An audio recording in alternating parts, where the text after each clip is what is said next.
नाशिक दोडी येथील कुंभार महिलेची हत्या, धुळ्यात कुंभार समाजाच्या वतीने निषेध, आरोपींना फाशी द्या अन्यथा राज्यव्यापी आंदोलनाचा इशारा।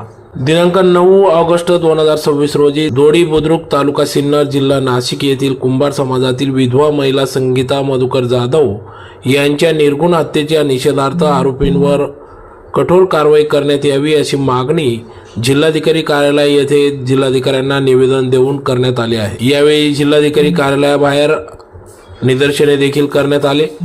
सदर महिला विधवा असून कुंभार समाजाची असून संगीता मधुकर जाधव वय 45 यांचे हातपाय बांधून गळ्याला फास लावून विहिरीत टाकून निर्गुण हत्या केली। या संदर्भात तर त्यांच्याच 13 वर्षीय नातीवर दोडी बुद्रुक गावातील काही नराधमांनी बलात्कार केला। त्यामुळे संबंधित आरोपींना पोस्को अंतर्गत गुन्हा दाखल करण्यात आला असून पैसे देण्याची आमिष दाखवत धमक्या दिल्या।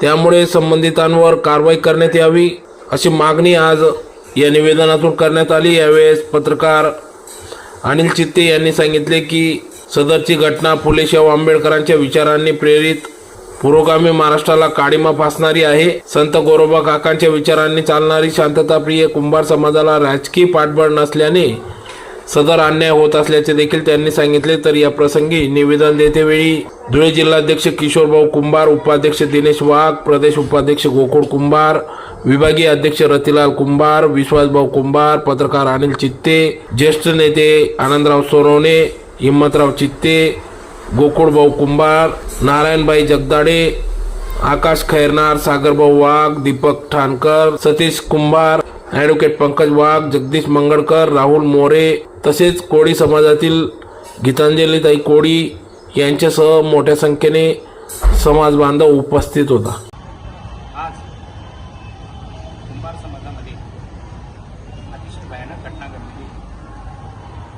फुले शाहू आंबेडकरांच्या विचारांच्या वर चालणारा हा महाराष्ट्र, पुरोगामी महाराष्ट्र, आज या पुरोगामी महाराष्ट्राला कुठेतरी कलंक लावला अशा प्रकारची ही घटना आमच्या कुंभार समाजामध्ये झाली।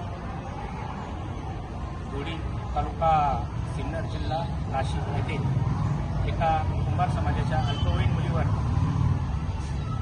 सामूहिक बलात्कार झाला आणि गावातील लोकांनी ती केस कुठेतरी दडपण्यासाठी संबंधित महिलेवर दबाव आणण्याचा प्रयत्न केला आणि ते एवढ्यावरच नाही थांबले तर त्यांनी जो शब्द दिला होता 2 दिवसात आम्ही तुमचं काहीतरी बरं वाईट करू, त्यांनी तो शब्द खरा करून दाखवला आणि त्या मुलीच्या आजीला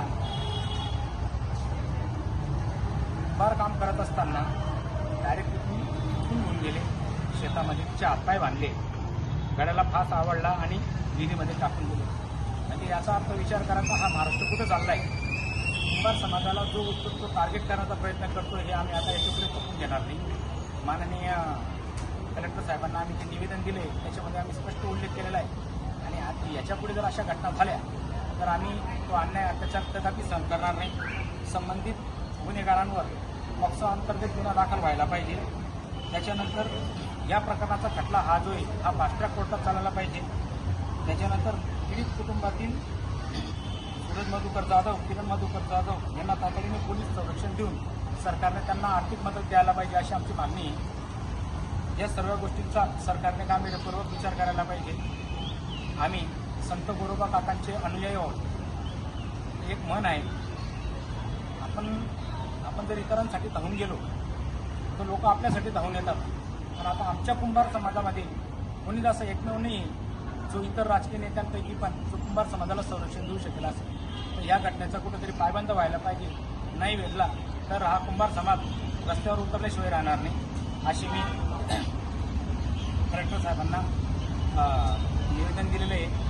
आमच्या या इथं आमचे जिल्ह्याचे अध्यक्ष किशोरभाऊ कुंभार, आमचे प्रदेश उपाध्यक्ष गोकुळभाऊ कुंभार, आमचे विभागीय अध्यक्ष रतिलाल कुंभार, आमचे दीपकभाऊ ठाणकर असतील, सागरभाऊ वाघ असतील, ॲडव्होकेट पंकज वाघ असतील, इंजिनियर हिम्मतराव चित्ते, त्याच्यानंतर नारायणभाई जगदाडे आहेत, आपला आकाश खैरनार आहे, हे सर्व मंडळींनी मिळून गोकुळभाऊ आहेत, विश्वासभाऊ आहेत आणि आज खास याच्यासाठीच ज्या गीतांजलीताई कोळी आहेत ज्या वीरांगना जलकरीबाई कोळींच्या संस्था चालवतात त्यांना आणि जी घटनाकथन केली त्यांना सुद्धा आढळ व्यक्त झाली. ते स्वतः कलेक्टर साहेबांकडे आले. तर या गोष्टींचा माझं सरकारला आव्हान आहे, या गोष्टी कुठेतरी थांबायला पाहिजे. जर नाही थांबल्या तर कुंभार समाजा रस्त्यावर उतरल्याशिवाय राहणार.